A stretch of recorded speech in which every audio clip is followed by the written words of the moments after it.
요즘 성도님들의 관심사는 무엇입니까? 우리의 관심을 끌고 우리가 좀 더 잘하기를 원하는 건 말이죠. 최근 저의 관심사는 기도입니다. 어떻게 하면 하나님께서 기뻐하시는 기도를 할 수 있을까? 우리가 최우선 순위로 해야 하는 기도는 무엇일까라는 그런 고민이 자연스럽게 기도에 대한 설교로 이어지게 되었습니다. 저는 사도 바울이 자신이 목회했던 성도들을 위해 어떠한 기도를 하나님께 하고 있는지에 대해서 살펴보고 있습니다.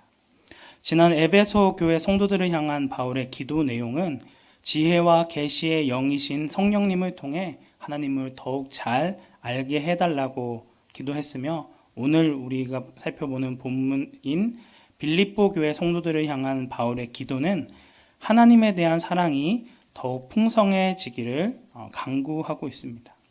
현재 바울과 관계하는 이 성도들이 소유하고 있는 하나님에 대한 지식, 그리고 그들이 보이고 있는 관계 안에서 드러나는 사랑의 모습도 좋지만 거기에서 그쳐서는 안 되고 더욱 성장해 나가야 하고 자라가야 한다는 것을 강조하고 있습니다. 현재의 모습으로는 만족해서는 안 되며 충분하지 못하다라는 것들을 이야기하고 있는 것이죠. 우리의 기도가 내가 처해 있는 환경이나 상황에 따라 정체되거나 머물러 있지 않고 계속해서 성장해 나가야 하며 풍성해져야 하는 이유가 바로 여기에 있습니다. 우리의 아버지가 되시는 하나님께 우리의 개인적인 필요나 소원함에 대해서 간구하는 건 역시 너무나도 중요하고 의미가 있지만, 언제까지 자기중심적이고 내가 원하고 바라는 목록에 대해 나열하는 수준에 머물러서는 안 된다는 것이죠. 하나님과의 관계가 더욱 깊어지면 깊어질수록 하나님을 알아감을 통해 나의 기도의 내용이 이전보다 풍성해지고 기도의 목적과 자세가 변화되어지는 현상은 너무나도 당연하다는 것이죠. 하지만 우리는 여전히 자기중심적이고 이기적이기 때문에 성경에서 이야기하는 기도가 무엇인지를 배워야 할 필요가 있습니다. 바라기는 현재 담임 목사님께서 설교 중이신 주기도문을 통해, 또 제가 설교하고 있는 이 바울의 기도를 통하여 우리의 기도가 내 중심적인 것에서 벗어나서 하나님 중심적인 기도로 바뀌어지기를 간절히 소망해 봅니다. 우리의 신앙의 연수가 많아질수록 더욱 하나님에 대한 올바른 지식이 쌓여가므로 이를 통해 드러나는 예수님의 사랑이 더 풍성해지기를 주님의 이름으로 축복합니다. 사도 바울은 빌립보 교회 성도들이 예수 그리스도에 대한 사랑이 점점 더 풍성해지기를 간구하고 있습니다. 이를 가능하게 하는 것이 바로 지식과 모든 총명입니다. 성경에서 이야기하는 지식은 진리에 대한 지식을 의미합니다. 성경 말씀과 그 말씀을 통해 하나님에 대해 더욱 깊이 알아가는 것을 이야기하고 있습니다. 이런 진리에 대한 지식은 성령님께서 깨닫게 해 주셔야만 가능합니다. 성령님이 삼위 하나님께서 우리에게 행하신 그 구원의 사건들을 알 수 있는 지식을 주실 때에 우리가 하나님을 더욱 풍성하게 알아가게 되고 더욱 사랑하게 되어진다는 것입니다. 그리스도께서 베풀어 주신 무조건적인 사랑을 알 때에 우리의 현실 가운데 부딪히게 되는 수많은 모순과 문제에도 낙심하지 않는 힘이 생기게 된다는 것입니다. 우리는 여전히 연약하고 나약하지만 하나님께서 우리 가운데 선한 일을 시작하셨다면 결국 이 모든 것을 선하신 그 뜻 가운데 합력하여 선을 이루실 것이고, 끝내 우리를 주님께서 계획하신 은혜의 자리로까지 나아가게 하신다는 믿음이 생겨나게 된다는 것입니다. 이 사실을 깊이 알면 알수록 하나님에 대한 사랑이 커지게 되어지고, 이 위대하고 영광스러운 믿음의 여정에 함께하는 믿음의 동역자에 대한 사랑도 커지게 된다는 것이죠. 지식에 이어 등장하는 총명은 판단력 혹은 통찰력이라고 할 수 있습니다. 이러한 판단력이나 통찰력 역시 성령님을 통하여 우리의 어두워져 있는 지식과 지각을 열어주셔야만 가능한 것입니다. 성령님이 우리의 영적인 눈을 열어주셔야 우리 자신이 얼마나 비참하고 하나님의 은혜 아니면 살 수 없는 자인지를 깨닫고 상대방도 또 그런 하나님의 사랑이 필요한 자임을 알아 그 사람의 결핍과 연약함에도 불구하고 그를 사랑하고 은혜 가운데 품어줄 수 있는 것입니다. 지식은 우리가 누구를 사랑해야 하는지를 알려주며 총명은 그 대상을 어떻게 사랑해야 할지를 알려줍니다. 이처럼 우리의 사랑이 자라나고 성장하는 일에는 성령님께서 주시는 지식과 총명이 더해져야만 가능하다는 것이죠. 사랑하는 성도 여러분, 우리는 하나님을 아는 만큼 자라고 성장하게 됩니다. 그리고 그만큼 주님이 부어주시는 풍성한 사랑을 누릴 수 있습니다. 그렇다면 이런 질문을 해봐야 됩니다. 우리는 얼마나 하나님을 안다고 자신할 수 있을까요? 우리는 하나님을 알아가기 위해 큐티나 기도 시간을 확보하고 또 이를 깨닫게 해달라고 성령님의 도우심을 구하고 계신지요? 하나님과의 관계가 더욱 깊어져서 날마다 주님의 사랑으로 풍성해지고 충만해지는 성도님들이 되시기를 주님의 이름으로 축복합니다. 9절 말씀이 빌립보 교회 성도들의 사랑이 지식과 모든 총명으로 점점 풍성해지기를 구하는 바울의 기도 내용이라면 뒤이어 나오는 10절부터 11절의 내용은 이러한 기도의 결과 혹은 기도의 목적이라 할 수 있습니다.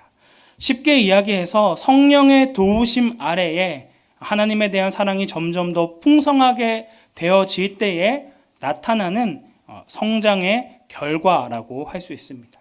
총 4가지의 결과가 드러나게 되어지는데요. 이는 점진적으로 성장해 나아가는 과정이요, 주님께서 허락해 주시는 복된 결과라 할 수 있습니다.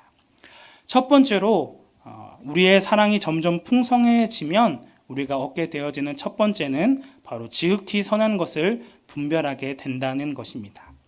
다른 말로 하면 지극히 중요한 것, 최상의 것을 분별하게 되는 것입니다. 우리의 인생이 얼마나 짧습니까? 연습할 수도 되돌릴 수도 없는 단 한 번의 인생을 살아가게 됩니다. 이 짧은 인생을 살아갈 때에 무엇이 가장 소중하며 무엇이 우리에게 최고로 중요한지를 분별하는 것이 얼마나 중요한지 모릅니다. 세상을 살아가는 데 있어서 무엇이 정말 중요하고 핵심적인 것인지를 분별하는 것은 단순히 머리가 좋아야만 알 수 있는 것이 절대 아닙니다. 머리는 좋은데 어리석은 삶을 살아가는 사람들이 우리 주변에 너무나도 많다는 것입니다. 세상에 많은 사람들이 무엇이 정말 중요한지를 분별하며 살아가기보다 보편적으로 괜찮다고 하는 세상적인 가치를 따라 살아갑니다.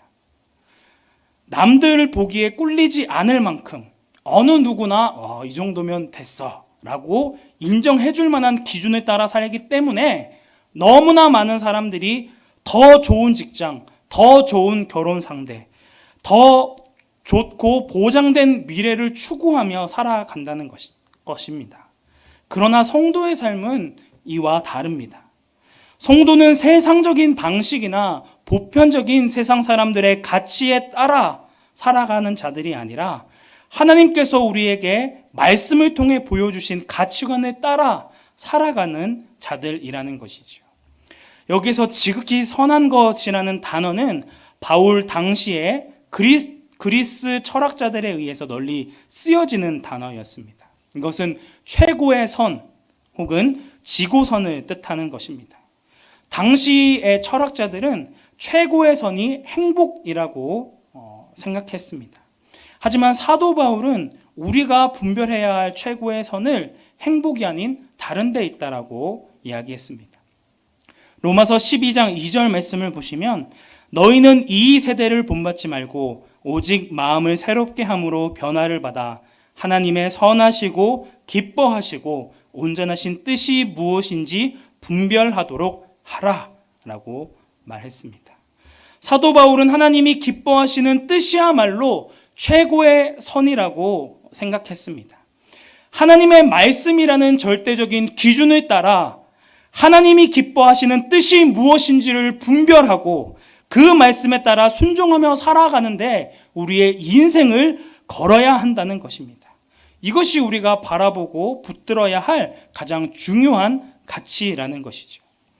또한 바울은 빌립보서 3장 8절과 9절 말씀에서 내 주 그리스도 예수를 아는 지식이 가장 고상하기 때문이라. 내가 그를 위하여 모든 것을 잃어버리고 배설물로 여김은 그리스도를 얻고 그 안에서 발견되려 함이니 라고 말하고 있습니다. 자신이 지금까지 가지고 있고 소유하고 있던 모든 것을 다 잃어버려도 주 예수 그리스도를 알고 그분 안에 거하는 삶이 가장 가치 있는 삶임을 알았기 때문에 자신은 이 모든 것들을 배설물과 같이 여겼다라고 하는 것입니다. 그는 고린도전서 2장 2절 말씀에서 예수 그리스도와 그가 십자가에 못 박히신 것 외에는 아무것도 알지 아니하기로 작정하였습니다 라고 이야기하기까지 합니다. 바울은 자신의 인생에서 무엇이 가장 중요한 것이고 무엇이 가장 소중한 가치인지를 분별하고 이 분별한 기준에 따라 자신의 삶을 온전히 드렸다는 것입니다. 사랑하는 성도 여러분, 여러분의 삶을 다스리고 지배하는 지극히 선한 것은 무엇입니까? 우리의 생명을 걸 만한 것이 거기에 있음을 알고 이를 위하여 살아가고 계신지요? 주님의 은혜 가운데 무엇이 지극히 선한 것임을 분명히 깨닫고 우리의 한 번밖에 없는 인생을 돈이나 우리의 능력이나 시간이나 재능을 온전히 하나님의 나라와 그의 의를 위하여 사용하시는 성도님들이 되시기를 주님의 이름으로 축복합니다. 두 번째로 우리의 사랑이 점점 풍성하게 자라나면 어떠한 결과를 낳게 되어질까요? 두 번째는 바로 진실하여 허물 없이 그리스도의 날까지 이르게 된다는 것입니다. 여기에서 진실하다는 것은 섞은 것이 없다, 불순물이 없다라는 뜻입니다. 진실한 사람은 속이 복잡하지 않고 단순합니다.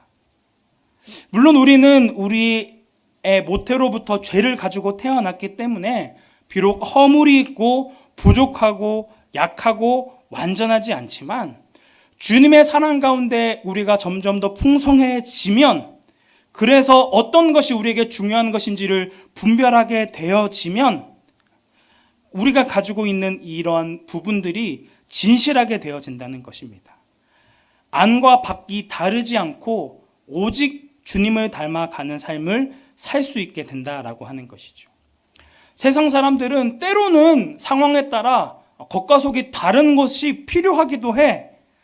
이것이 오히려 지혜로운 거야 라고 이야기하고 이것을 너무나도 당연하게 생각하지만 그리스도의 사랑으로 끊임없이 성장해 나가는 우리는 서로를 속이고 등쳐먹는 이 악한 세상 가운데서도 단순하며 우리의 언어와 삶이 일치하는 삶, 안과 밖이 분명하게 드러나는 일관된 삶을 살아가야 한다라고 하는 것입니다. 그 다음 나오는 허물 없이 그리스도의 날까지 이르고에서 허물이 없다라는 표현은 장애물에 걸려 넘어지지 않는다 혹은 장애물을 두지 않는다라는 뜻을 가지고 있습니다. 이는 우리의 외적인 행동으로 인해 다른 사람들이 걸려 넘어지지 않도록 조심히 행동해야 한다는 것을 이야기합니다. 물론 우리가 예수 그리스도를 믿는다고 해서 믿는 그 즉시 우리의 인격이 180도 달라지고 또 예수님을 닮은 그 온전한 인격에 도달할 수는 없습니다. 서서히 변화하는 과정 가운데 거하게 되지만 그럼에도 우리가 예수 그리스도를 믿어 새로운 피조물이 되고 완전히 달라진 존재가 되었다면 최소한 다른 사람들을 걸려 넘어지지 않도록 우리의 행동을 조심히 해야 할 필요가 있다라고 하는 것입니다. 우리의 사랑이 풍성해지면 풍성해질수록 상대방을 속이지 않고 상대방을 걸려 넘어지지 않는 모습으로 끊임없이 변화해 나가게 된다라고 하는 것입니다. 신앙의 영광은 때로는 쉽게 변하지 않는 내 자신의 모습을 보고도 낙심하지 않고 하나님이 주신 귀한 은혜를 붙들며 끝까지 달려나가는 것입니다. 혹여나 믿음으로 살다가 낙심하며 아파하시는 분이 계십니까? 나만 이렇게 살아가서 뭐하나? 남들은 다, 세상 사람들은 다 자기 정욕대로, 자기 뜻대로 마음껏 살아감에도 떵떵거리면서 잘 사는데, 아무런 문제의식 없이, 아무런 죄책감 없이 살아가는데, 왜 나는 하나님의 말씀대로 살아가는 것 때문에 손해를 받고 조롱을 당하고 힘겨운 삶을 살아가며, 왜 더 사랑하지 못해서 가슴 아파하고 이렇게 슬퍼해야 하는지, 마음 졸여야 하는지, 내가 이렇게 산다고 세상이 달라지는 것도 아닌데 굳이 이렇게 살아가야 하는지라는 탄식이, 이러한 낙심이 일어날 때가 있습니다. 하지만 우리가 기억해야 할 것은 그리스도의 날이 반드시 이르게 될 것이라는 것입니다. 주님께서 우리의 삶을 참되게 보고 판단하시고 평가하실 그 복된 날이 반드시 올 것입니다. 그 그리스도의 날이 이르게 되기를 확신하기에 오늘 이 땅 가운데 세상 사람들의 평가나 손가락질과는 상관없이 진실하고 허물없는 삶을 살아가기 위해 애쓰고 분투하는 삶이 필요하다는 것입니다. 우리를 낙심시키는 사람 때문에 좌절하지 마십시오. 그리고 믿음의 경주를 멈추지 마십시오. 어떤 면에서는 우리는 우리의 힘과 능력으로 이렇게 살아갈 수 있는 그런 사람들이 아닙니다. 하지만 주님께서 약속하신 영광스러운 변화와 완성이 반드시 주어질 줄 믿고 그 과정 가운데 수많은 낙심과 좌절이 있다 할지라도 끝까지 포기하지 않고 믿음의 경주를 걸어 나가야 한다는 것입니다. 사랑하는 성도 여러분, 우리는 반드시 그날에 하나님의 거룩한 심판대 앞에서 주님의 얼굴을 마주 보며 배우게 될 것입니다. 그 날에 이르기 전까지 날마다 주님에 대한 사랑이 더욱 풍성해져서 주님 보시기에 진실하며 허물 없는 자로 날마다 주님을 닮아가는 성도님들이 되시기를 축복합니다. 세 번째로 우리의 사랑이 점점 풍성하여질 때에 예수 그리스도로 말미암아 의의 열매가 가득하게 되어집니다. 그대로 머물러 있지 않고 예수 그리스도의 사랑 가운데 끊임없이 자라가고 변화하고자 몸부림치며 주님의 은혜를 구하는 자들에게 열매가 있다는 것입니다. 어떠한 열매입니까? 의의 열매입니다. 우리 안에 사랑이 점점 더 풍성해질 때 하나님이 기뻐하시고 하나님께서 좋아하시는 삶의 열매가 풍성히 맺히게 되어진다는 것입니다. 세상에서는 명예가 우리의 열매이고 업적과 성취가 우리 자신을 드러내는 열매라고 생각합니다. 그러나 이러한 것들은 다 사라지게 될 것입니다. 새 하늘과 새 땅이 오면 주님 앞에 남아있을 열매가 아니라는 것입니다. 사람의 인정을 받거나 유명한 사람이 되는 것은 세상이 말하는 것처럼 가치 있는 열매가 아니라는 것이죠. 의에 참된 열매는 누가 맺게 되어질까요? 앞에서도 말씀드렸다시피 사랑 안에서 끊임없이 변화하고자 성장하고자 주님의 은혜를 구하는 자들에게 이러한 열매가 맺히게 되어질 것입니다. 결국 이러한 열매는 우리의 삶을 통하여 그리고 우리의 내적인 성품을 통해 그리고 우리의 외적인 행동을 통해 드러나게 되어집니다. 세상에서 소중하게 여기는 지위나 신분이나 업적은 다 이 땅에 두고 가게 되어질 것입니다. 아무 소용이 없다는 것이죠. 제가 2년 동안 군생활을 하면서 제일 부러웠던 게 무엇인 줄 아십니까? 포상을 많이 나가는 사람들을 봤을 때 너무 부러웠습니다. 사실 제가 있었던 부대는 휴가를 잘 보내주지 않은 부대였습니다. 그래서 사격을 14발 이상 맞춰야만 휴가를 나갈 수 있고 담배를 피우다가 끊어야만 갈 수 있고 이것 때문에 내가 담배를 피워야 되나 심각하게 고민을 한 적도 있었는데 물론 결과적으로 저는 포상휴가를 단 한 번도 나가본 적이 없습니다. 다른 사람은 뻔질나게 다니는 그 휴가를 사실은 능력이 없어서 못 따낸 것이죠. 그래서 주변에 이제 친구들이랑 이제 그때는 이제 전화로 다 했었죠. 그죠? 콜렉트 콜이나 이런 걸로 연락을 하면, 야, 저 친구는 몇 번을 나갔고 하는데 나는 한 번도 못 나가니까 이게 너무 부러운 거예요. 그죠? 나도 한번 나가봤으면, 나도 이렇게 표창장 같은 거 한번 받아봤으면 하는 부러움이 있었는데, 제대하고 나서 사회에 나가서 이게 자랑거리가 될 수 있을까요? 부러움의 대상이 될 수 있을까요? 물론 한 번도 못 나가본 저의 입장에서는 부러울 수도 있지만, 내가 휴가를 20번 나오든 30번 나오든 그것은 이 세상의 기준에서는, 사회의 기준에서는 아무런 영향력을 끼치지 못한다는 것입니다. 이 땅에서의 우리의 삶도 마찬가지입니다. 이 세상이 말하는 명예나 업적이라는 것은 하나님의 나라에서는 아무런 의미가 없고 소용이 없다라는 것이죠. 아무런 자랑거리가 되어지지 못한다는 것입니다. 결국 우리에게 남는 것은 주님을 사랑함으로 변화되어진 우리의 인격, 우리의 내면의 인품과 인격만이 남게 되어진다는 것입니다. 주님께서는 우리의 생애 가운데 우리의 인격과 삶의 열매가 풍성하게 맺히기를 원하십니다. 세상 사람들은 내 고집대로, 내 욕망대로, 내가 원하는 대로 하는 것을 부러워하고, 내가 꿀리지 않고 내 원하는 대로 모든 것을 하는 것이 성공한 삶이라 이야기할지 모르지만, 하나님의 나라에서는 주님의 뜻대로 순종하며 살아감으로 변화되어진 우리의 인격과 성품을 더욱 중요하게 여긴다는 것입니다. 사랑하는 성도 여러분, 주님의 말씀을 순종함으로 우리의 내적인 성품과 우리의 외적인 행동에서 변화되어진 삶을 살아가고 계신지요? 주님의 사랑이 풍성해짐으로 인하여 주님이 원하는 선한 열매를 맺으며 살아가고 계신지요? 결국 이러한 열매를 통하여 우리가 하나님의 영광과 찬송이 되는 그런 변화가 일어나게 되어집니다. 너무나도 외람된 말이지만 우리의 존재 자체가 하나님의 영광이 되고 하나님의 찬송이 되어진다는 것입니다.